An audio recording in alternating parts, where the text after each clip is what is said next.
Por que soldados japoneses preferiam morrer a se render? Muito antes da Segunda Guerra Mundial, o Japão já possuía uma tradição militar antiga. Essa tradição ficou conhecida como Bushido, o caminho do guerreiro. Originalmente, o Bushido não era uma doutrina nacional. Era um código de conduta seguido pelos samurais, uma elite guerreira que existiu por séculos no Japão feudal.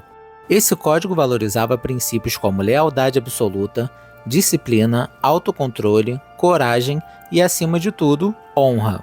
Dentro dessa filosofia, a pior vergonha possível não era morrer, era falhar, era desobedecer, era ser capturado pelo inimigo. A morte, quando vista como sacrifício, podia ser honrosa. A rendição, jamais. Quando percebiam que a derrota era inevitável, muitos samurais recorriam ao seppuku, um ritual extremo de honra que consistia em tirar a própria vida.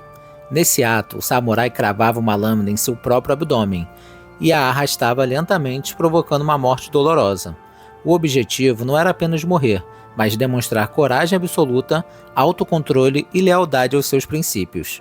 Em muitos casos, um companheiro de confiança, o Kai Shakunin, tinha a função de decapitar o samurai após o golpe inicial, poupando-o de um sofrimento prolongado. Para os samurais, o seppuku não era visto como derrota, mas como a última e mais alta expressão de honra, preferível a viver marcado pela desonra ou pela captura.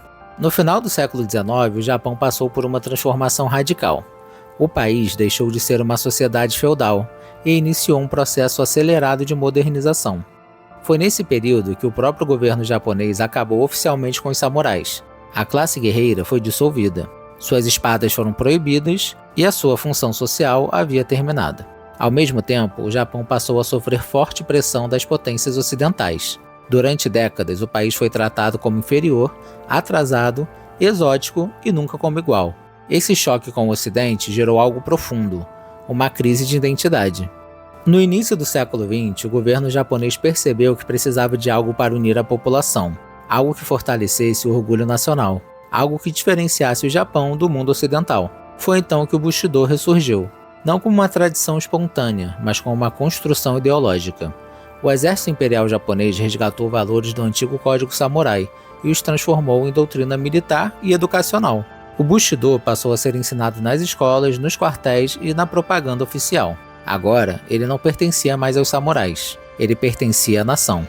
Jovens soldados passaram a ser treinados desde cedo e a acreditar que se render não era apenas uma falha pessoal.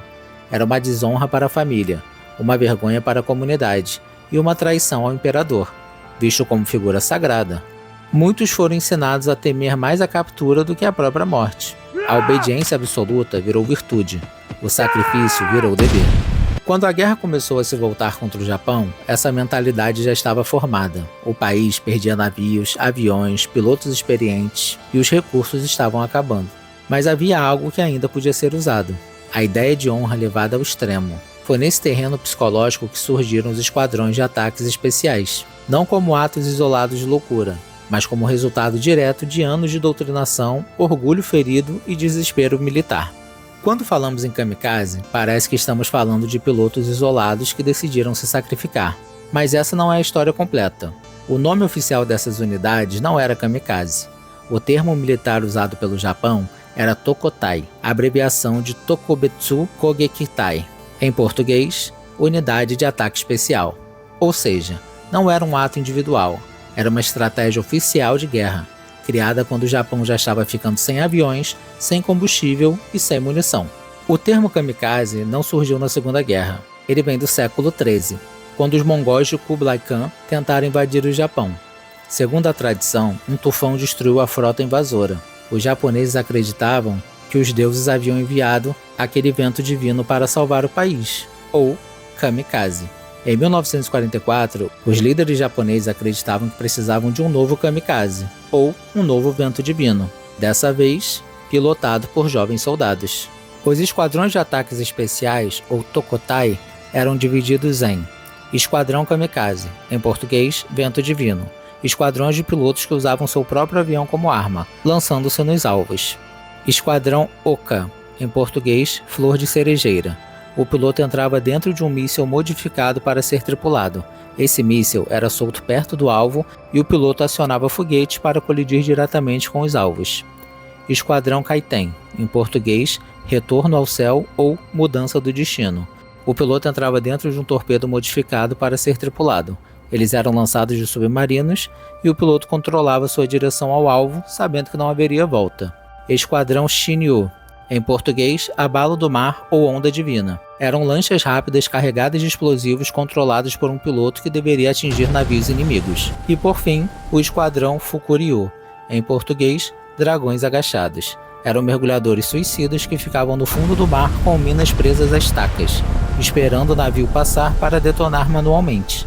Tudo isso fazia parte do mesmo conceito: transformar o corpo humano na última arma disponível. Diferente do que muitos imaginam, nem todos esses jovens eram voluntários entusiasmados.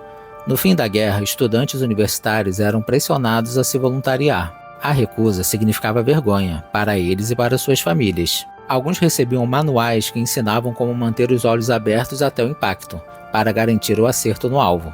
Isso não era fanatismo espontâneo, era doutrinação somada ao desespero. A honra virou obrigação, o sacrifício virou ordem, e a morte passou a ser vista como solução estratégica.